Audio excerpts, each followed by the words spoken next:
Today's video is brought to you in part by Boutique FDB for all your painting and miniature needs. And today we're returning to the lodge to paint Corax, the mage.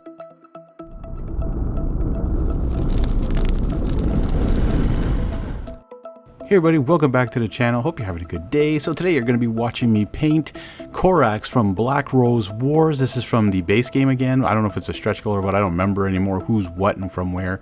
And many little fun things in his videos where I forgot to put him spinning. So he's primed in a matte gray air primer and then dry brushed with a matte white. And we're going to be using speed paints. And you saw there before my nice little dry brush palette.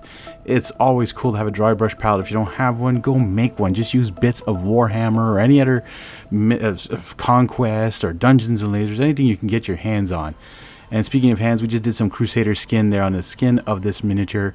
By the way, the Black Rose Wars miniatures are beautifully designed. And the point of why I used the gray is because I didn't want a super dark. Now I've done in the past, like where I've done the zenithal highlight. I think I've done the dry brushing, like the slap chop technique. I've done a whole bunch of techniques. I want to try with a gray and then just a white dry brush on all the raised edges to see what speed paints can do also on a gray paint, like just basic gray paint with a little highlight, edge highlighting here. And so Cloudburst Blue is what we're doing now with all the feathers that are around this guy's cloak. Now, I don't know what school of magic this guy has learned. I should look into that every time I paint a miniature and put you guys up like what school they're from, because it's pretty cool. Each mage has a favorite kind of school, and if you're playing with 4 to 6 players, you have all their favorite schools to build from their decks, and then you add, if you're playing 4 players, you add 2 more to have some extra decks. And I don't know if 6 players you add 2 more anyways, or you're just playing with everybody's favorite school of magic. Some dusk red now for his beard. He had a very nice red tinted beard and hair color, so we went with that. Burnished red now for his actual robes that he's wearing underneath, like that outer armory part. Even though it's not all armor, it's still I call it armor.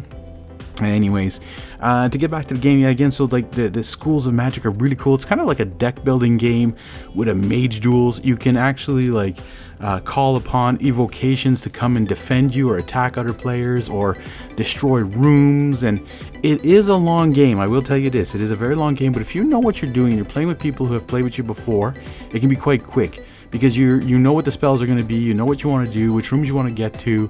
But you're still talking probably 2 to 3 hour game, okay? So if you're playing this, and there's so many mages, and I'm looking forward to Black Rose Wars Rebirth. I also have the Inferno Plage, the Inferno box from the first one. I'm looking forward to painting all those guys up because there's a beautiful big giant miniature of I don't remember his name, but anyways, I don't know if he's Inferno or not, but it's all about like the gates of hell and all that stuff. Really cool stuff, beautiful miniatures. I hope you guys are enjoying my videos. Some of you have been commenting, oh, I need to come up with like a niche or a slogan. Well, me, it's always spend less time painting and more time gaming. All right, you don't want to be out there wasting 2-3 hours on a miniature when you could be speed painting. What the longer process is actually just getting them prepped for the speed paint. And it's dry brushing. It's kind of fun. Like I have so many miniatures right now where I'm going to start live streaming hopefully soon. I know I've promised in the past, but I'm hoping to do it to be able to paint my first blood army live. And there's so many different techniques I use. I didn't want to do different videos instead. I just wanted to paint live and explain how I did everything and show you what I've done. Different colors of undercoating, different base coats, different dry brushing techniques, zenithal highlights, all sorts of cool ways. Dipping, which is another great method, by the way, to use before speed paints with white. Palette Bone, I'm going to do a video of that on one point, just for the pages of that book. Satchel Brown now for the actual book itself. Now I know I'm using a lot of browns, but they're very different hues of brown. Some are more actual brown and some have a red hint to them. As you can see in the cape or the gown that he's wearing, it's the burnished red, I believe it was. It has a little bit more red, but as you can see on flat surfaces, it kind of pools a little bit more and doesn't do a great job. Like, it's okay, but speed paints are made for details, not for flat painting too much.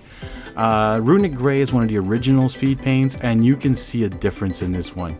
When it's on the gray though, it barely tints it because it's Runic Gray. So it only is really tinting the white raised areas that I dry brushed, and it's pooling in all the other areas of this like armored cloak he's wearing kind of thing. And the hood and all that, but you see that it's turning grayish blue. It's nice, but it's not super on gray. So I wouldn't suggest to be honest, I wouldn't suggest priming too many things in gray.